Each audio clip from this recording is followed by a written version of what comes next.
નમસ્કાર, આપ જોઈ રહ્યા છો ઝી 24 કલાક. હું છું આપની સાથે જુહી. સૌથી પહેલા જે પ્રધાનમંત્રી નરેન્દ્ર મોદી બુદ્ધ પૂર્ણિમા પર સંબોધન કરી રહ્યા છે. But over the last year, there have been many noteworthy changes as well. We now have a better understanding of the pandemic, which strengthens our strategy to fight it.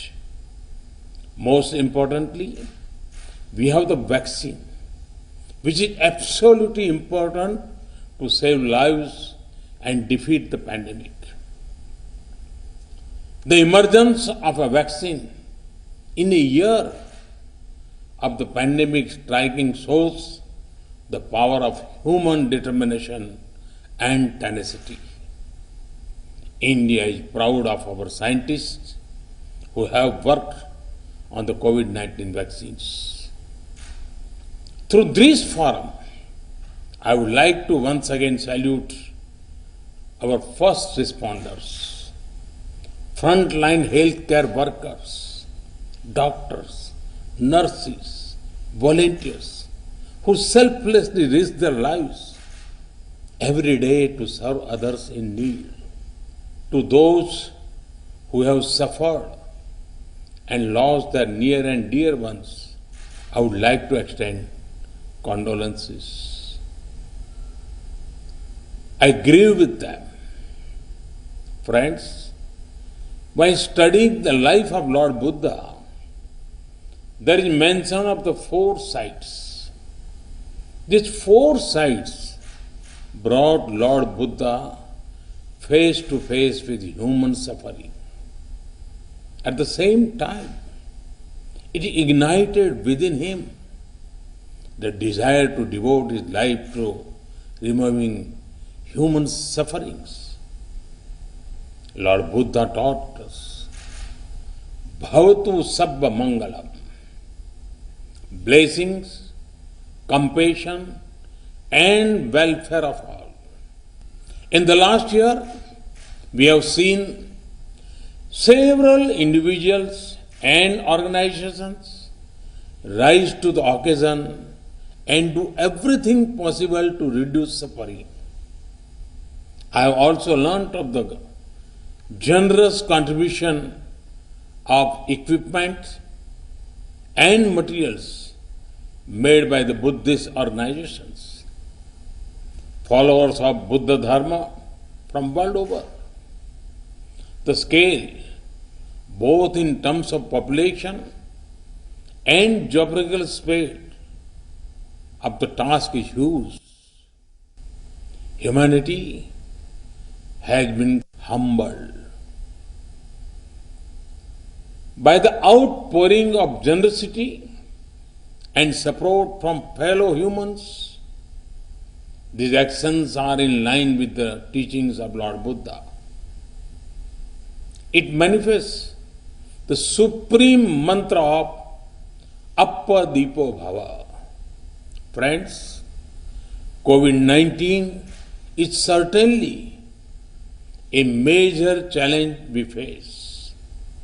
While we do everything possible to fight it, we must not lose sight of the other challenges humanity faces.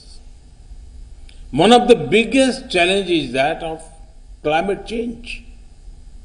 Reckless lifestyle of the present threaten the coming generations. Weather patterns are changing. Glaciers are melting. Rivers and forests are in danger. We cannot let our planet remain wounded.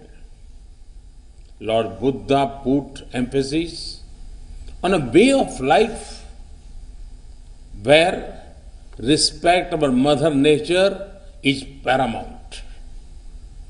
I am proud to share that India is among the few large economies to be on track to completing their Paris targets.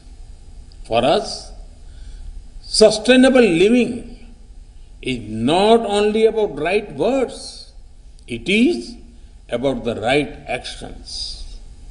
Friends, the life of Gautam Buddha was about peace, harmony, and coexistence. Today, there are still forces remaining whose existence depend on spreading hate, terror, and mindless violence.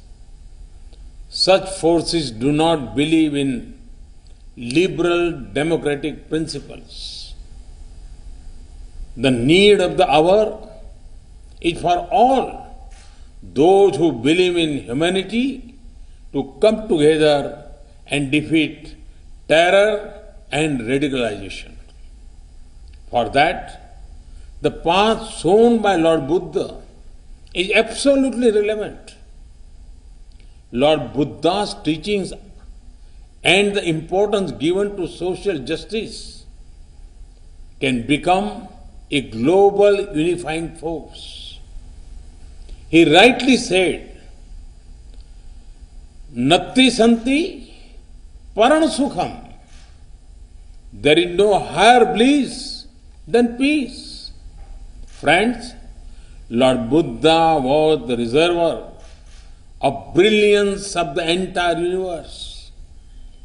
From him, we all could draw light from time to time and take the path of compassion. Universal responsibility and welfare.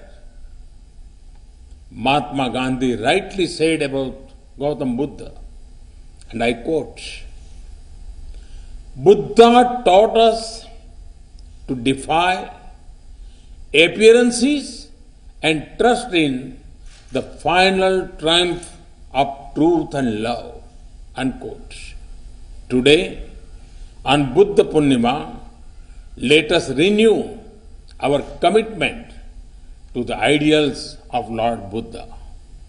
I join you all in praying to the triple gem to provide relief from the testing times of global COVID-19 pandemic. Thank you. Thank you very much.